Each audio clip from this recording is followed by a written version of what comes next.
Hi everyone, welcome to Chit Chat number 3 we're on now. This is Sarah from Homfray Embroidery. Just a chance to chat to you about something embroidery related in a bit more of an informal setting. I'm in my little art room, I like my little art room. It's my little place where I can come and be creative without the stress of having to make a business out of it. So all my art materials and stuff don't come in here and have a play. So it's quite nice to come and do this in here and we can relax a little bit. It would be really nice one day to do this as a live session, but that requires getting a handle on some technology, which I don't know how to do at the minute. I had a little look at it and it seems a bit complicated, but we might be able to work that out. And maybe I can actually chat to you for real and you can send me some messages and I can actually talk to you. So if that would be interesting, do let me know and I'll try and suss out how to do that, because I don't know at the minute. So for now, we're just going to have to do it like this, I'm afraid. So we've just had the Jubilee celebrations here in the UK, the Platinum Jubilee. So that's the Queen's 70th year on the throne. And actually this week she just surpassed another milestone and is now the second longest serving monarch in history, I believe. Someone will correct me if that's not true. Behind French King, must be one of the Louis. I think they were all called Louis. So she's just reached that milestone. So that's pretty amazing. And the country's come alive this last week. It's been wonderful. Flags flying everywhere and there's been street parties, events. Lots of beacons were lit on the actual day all around the Commonwealth, actually, not just in this country. And we managed to go to a beacon lighting ceremony, if that's what they're called. So we got on a bike and we had a few days away because we got a few extra days off, and we went to see John's family and they had a beacon lighting in their village, so we trotted down there and joined in that. So that was quite good fun, and so really lovely to see everywhere come alive and be patriotic, and lots of flag waving going on and events still going, actually. I don't know how long they're going to go on for, but really, really good. So that's been really fun to take part in, and kind of the reason really why I've got this piece out here. So I thought this was a really good time to show you this and to talk about it a bit and make a couple of videos on it. So this is my coronation goldwork embroidery. So this was a piece I did on my apprenticeship and we have made a video all about this. So if you want to know how I made this and what's involved in it, you can see that up here. Put a little link up here to that one, and that goes into quite some detail about how I actually made it. But there's some more things I wanted to talk to you about this, so we're going to do that today. So it's out here on the stand ready. It doesn't come out very often, it's normally framed on the wall, so I had to get it out of the frame, but that was a good thing because the frame was a bit dusty, and I got to take some really good photographs of it. So if you're a channel member or a patron, thank you very much for supporting us. You've got some extra special images of this, some really good close-up high resolution images, so you can really get down into the detail and see what it actually looks like really close up. So if you're interested in becoming a patron or channel member, I'll put some details in the description below and you can get a few extra perks like that. So this is also the time of the year that a lot of exhibitions are happening and competitions and all sorts of things like that going on. And I know some people watching have entered things for some competitions wherever you are in the world. I know there's lots going on. So I thought it would be really interesting to have a little chat about how much embroidery is worth. Now, this is a really tricky subject. How do you put a value on it? Because I know some of these exhibitions you can put your work up for sale. So I'm trying to enter a piece of artworks and a painting that I'm working on. And I can put it up for sale. One of the options is, do you want to sell it or not? I probably won't, just for the sheer amount of hours I put into it. But it is interesting if you did. What on earth do you sell it for? What price do you put on that? So I thought it would be interesting to look at our embroidery, because embroidery gets a bit of a hard time of it, I think, when it comes to value. And I often see things for sale in something and they're completely undervalued. And anybody who's done any at all will know how long it takes. And I don't think that's often appreciated by people who don't do embroidery. I could do a painting in probably a day. I certainly couldn't do an embroidery definitely of this size in anything less than a week. So I thought it'd be really interesting to talk about that. And this is also relevant if you wanted to take on a commission and somebody says, well, I really like that when you make such and such for me. Where do you start? And there'll be a lot of things in there you haven't thought about. So let's have a little talk about that process and how you might go about getting a figure for your embroidery. So I thought as this was out the frame this week, I would do it on this one. So this is probably the most expensive piece I've made, materials wise, possibly time wise as well. And it's out the frame, and I've got some notes on it that I made when I actually stitched it, so I know how long I took to stitch it, and I can make a good guess at how many materials are in it. Now I didn't keep a note of all of the gold that I used in it, but I can make a pretty good guess, so I thought I'll use this piece as an example. So it's going to be kind of the higher end of my pieces. If you were just doing a little crewel work piece, it's going to be completely different, but the process is the same. So let's have a look at it for this piece. Okay, so I'm going to break it down into sections, and we're going to look at the materials first. And I've got a list in front of me because it does get a little bit complicated. So I'm not going to list all the materials because that's not very interesting. So you need to think though about everything that you use. So obviously it's stitched on some fabric. So first thing I've got is some velvet. It's got backing behind it, so I've added that into it. The cotton thread you use to sew the gold down with. Beeswax that you need to coat the thread with when you sew the gold down with. Needles, everything needs needles, don't forget things like needles. You know, they may not be very much, but you might get quite a few of them. We've got some carpet felt, yellow felt and soft string, so they were all the padding elements that go underneath. So again, if you haven't seen that video, do check that out because it's all explained in there what they are. We've got videos about those as well if you're interested in those. So that was just the sort of general materials, not including the gold, and that came to £17. Then we've got our actual gold. Now I'm just going to mention at this point that this has got real gold in it. So this is what's called 2% gold. So 2% of the composition of the metals and the threads are actual gold, real gold. Now I'm basing my prices on gilt, which is 0.5% gold content, which is what we sell in the shop. I don't have the prices for the actual gold, and it was going to take me hours to work it out. And to be honest, if I made another one, I'd probably do it in gilt. It's still got some gold in it. Save the 2% gold for really, really special occasions. So I'm going to work out the prices as if it was gilt and not 2% gold. So there's quite a lot of materials in this. I've listed them all, but usual suspects for gold work. A lot of repeats, so bright check, smooth pearl, rough pearl, wire checks, bangles, broad plate, pearl, several sizes, bullion, gilt, twist, rococo and passing. That's all the different types in there. And I had to look quite closely to remember what was that and what was that made out of. So I've had a guesstimate about how much of that I used. Done quite a bit of gold work, so I was able to work that out. And it was £86.90, so let's round that up to £87. So if we add that onto our fabrics and our threads, we get total materials cost to make this piece to me. If I was buying it retail, I mean I do have a shop, but I presume I didn't have a shop and I wanted to go out and buy these things, I'd buy them at retail. So the total cost of materials is £104. So I've not included any equipment costs because I tend to use the equipment again and again. But if you were doing a commission and it was a one-off for somebody and you didn't have some equipment, you needed, say, a specialist frame, you would need to add in the price of that too. Okay, so let's talk about how long it took to make this. So I know from my notes that I had to make on the apprenticeship that this took 84.5 hours of stitching time. So let's round that up to 85 for ease of calculations. And if that was a 7-hour day, average working day, 7-hour days of stitching, 7 hours a day of stitching, that would work out at 12 days. Now I don't recommend 7 hours of stitching in one day, it's quite a lot, but for the sake of the calculations, let's say 7 hours. So this is the point you need to give yourself a wage for that time. If you're making a living out of this and you've got to pay your bills, that's your working time, that is your job, you would need to give yourself a wage. So how much do you give yourself?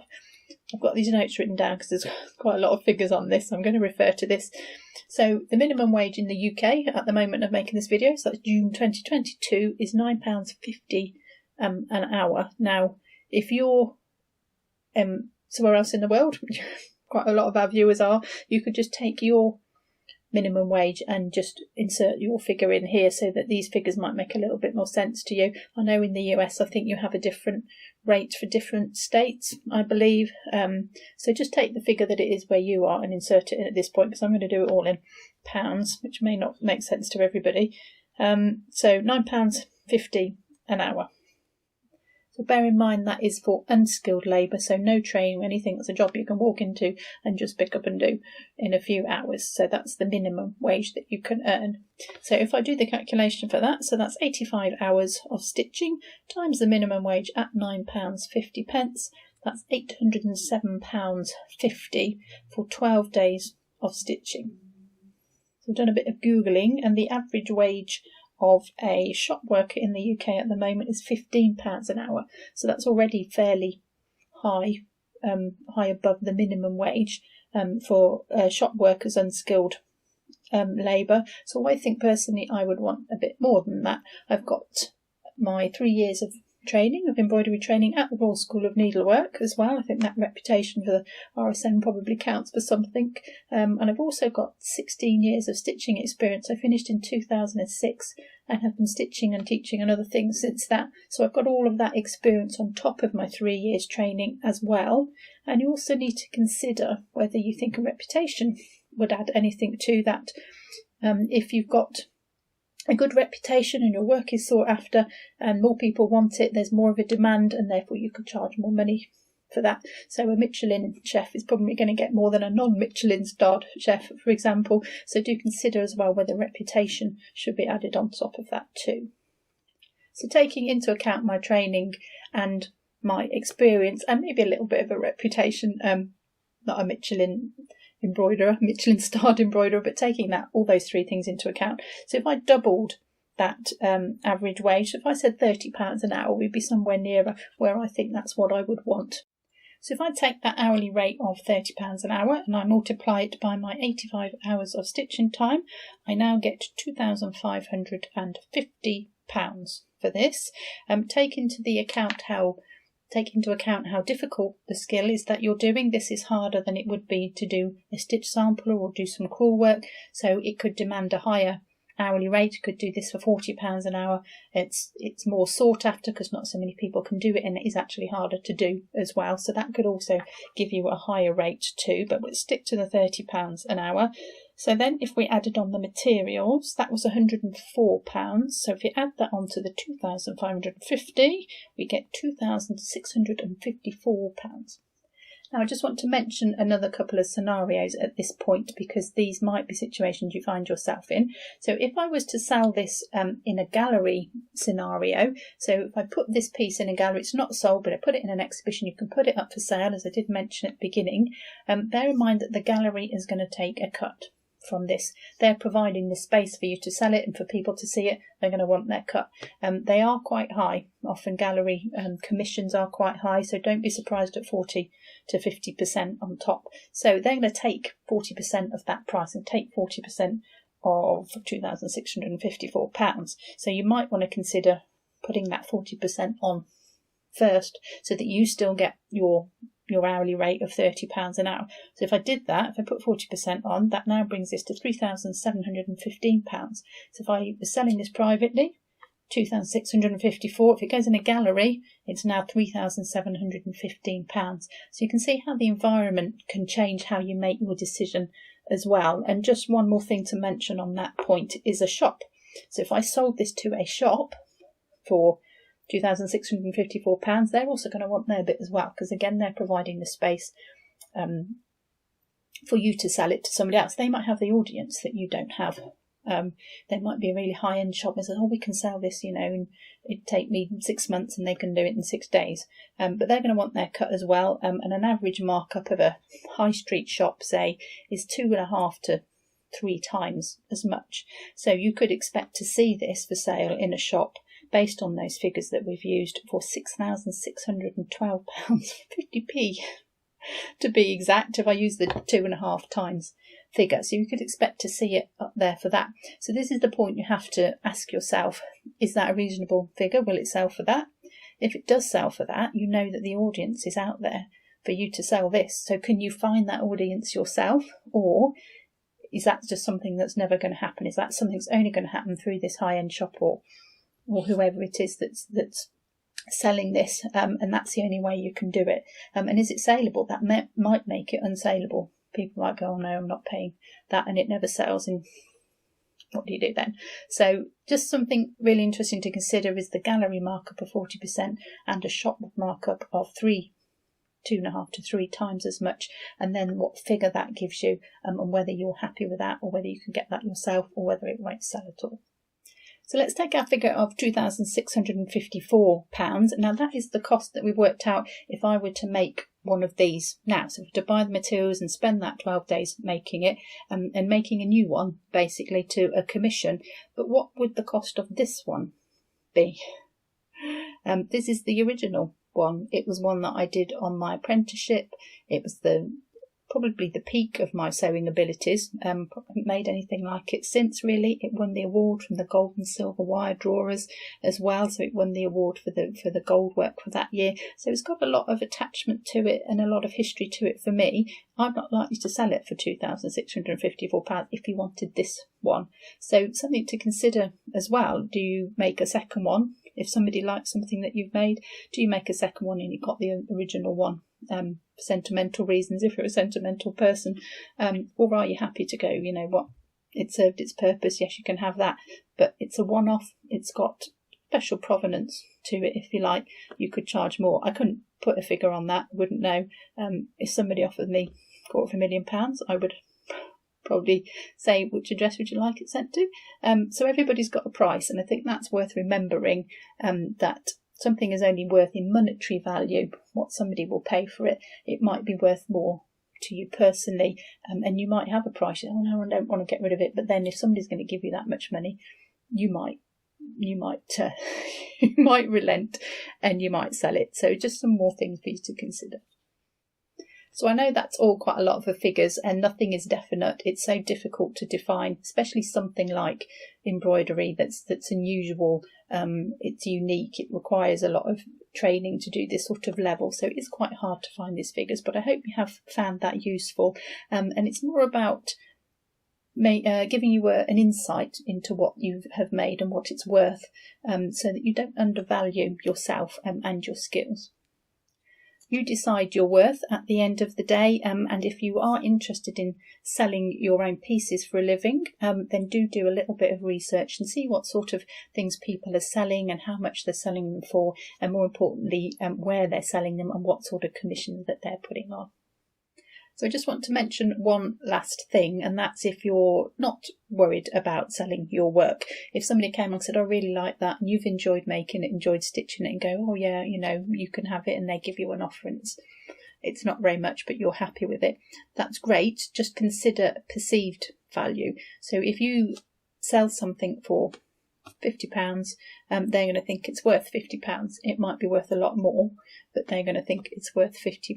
So do consider what people perceive something to be worth. You may not need to make a living out of it and need it to pay your bills. Other people might do. So this can undermine other people who are trying to make a living out of it, because it just says to people in general in the world that embroidery isn't worth so much. It's more of a craft, and it's not something that can be this high-end bespoke product. So just something worth considering. So I hope you found that insight useful. You might want to try out some figures on a piece of your own, just to sort of see where it sits, because you might be surprised, pleasantly surprised, about how much your work is worth. And it's a really good exercise to do for you to try it on one of your own pieces. And if you're not worried about it and you're just happy stitching, that's absolutely fine. Best reason to stitch is because you love it. So do just carry on doing that. So thank you for listening to my little chit chat. If you've got any comments you want to make about this, if you've tried to sell things yourself, you've had experience of this and you've got anything to add that I haven't thought about, I'm sure there's something in there, do let me know in the comments below. It's always great to read your comments. We can have a little chat about this and see if we can take this a little bit further. So thanks for watching. If you've enjoyed it, give it a thumbs up. As always, that will help more people to see it and we can spread the word a bit further. And that's it for me for today, and I'll see you next time.